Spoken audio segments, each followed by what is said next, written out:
Do you remember the film Battleship, where the USS Missouri drops an anchor and appears to perform a handbrake turn?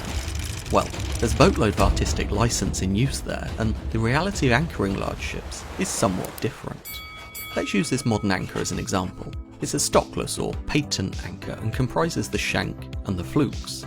It gets its name because it doesn't have the stock that you would find on earlier anchors. This part here is the stock, which was used to keep the flukes pointing straight down into the seabed.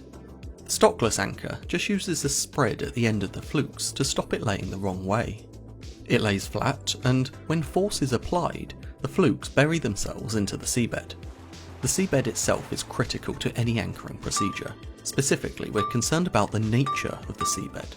Solid rock is pretty much useless. Apply force on an anchor resting on solid rock and it's just going to slide along. Seaweed can have the same effect, creating a mat that the anchor just glides over. Swap the weed out for pebbles or sand, however, and the anchor has a much easier time digging in.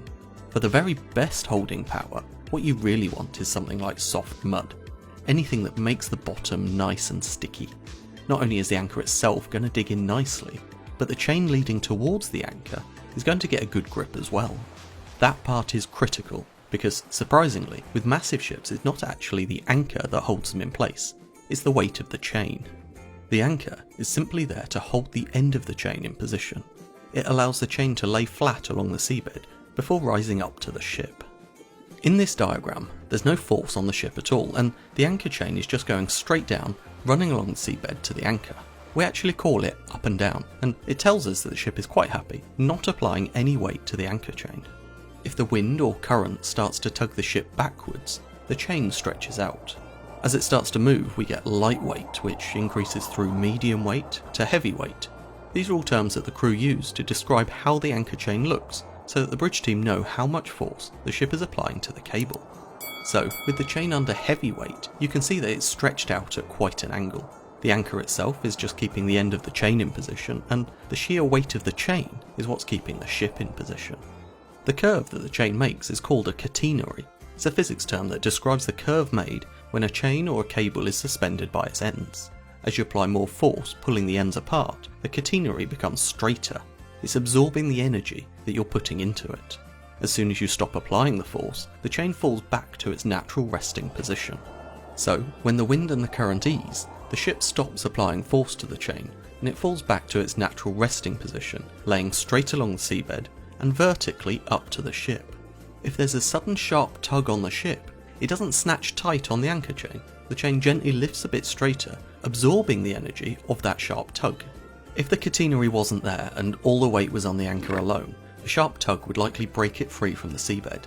This is where the length of anchor chain becomes so important. If you let out a relatively short length, the anchor will bed down, but there'll be barely any scope left for absorbing any energy before the ship's applying force directly to the anchor itself.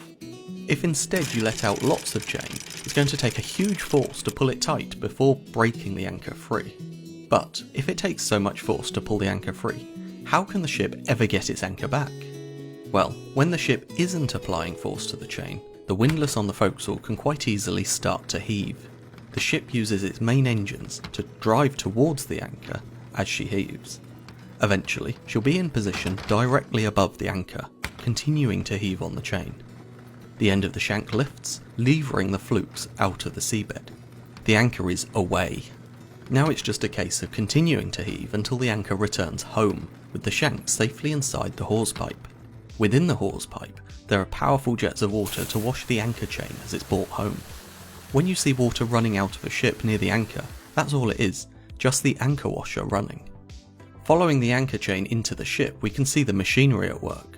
The chain leads up the hawse pipe, over the windlass, down the spurling pipe and into the chain locker. Within the chain locker, it's attached to the ship at the bitter end. Now, did you notice these markings along the chain itself? Those are used to indicate the length of the anchor chain. Anchor chains are produced in lengths of 90 feet or 27.4 meters. The lengths are joined together by joining shackles. Each joining shackle is painted red, indicating the joint. Then white links are painted on either side of the joining shackle, indicating how many shackles it is from the anchor. The first will have one white link either side, then 2 white links, 3 white links, and so on. It's an easy way for officers to know how many shackles are out. In this diagram, there are 5 shackles at the waterline, so there's 137 metres of anchor chain in the water. As we saw earlier, the more chain you have out, the better the holding power you can expect. So going back to the film we saw at the beginning, hopefully you can now imagine what would happen in reality. You can pay out the anchor chain and maybe at some point it will get a grip on the seabed. The chain will pull tight, absorbing more and more energy the whole time. Then, one of 2 things will happen. Either it's going to absorb enough energy that the ship will come to a gentle stop, or, more likely, it will absorb some energy, then the chain will pull too tight and the anchor will jump out of the seabed and start bouncing along. The ship would literally be dragging her anchor. And that brings us to the end of today's video. Apologies for the delay since the last one. I'm hoping to be better this coming year and aiming to publish monthly now, on the last Friday of the month. Either way, to stay up to date whenever I post new content, be sure to subscribe and turn on notifications. Until next time, thank you for watching, and goodbye.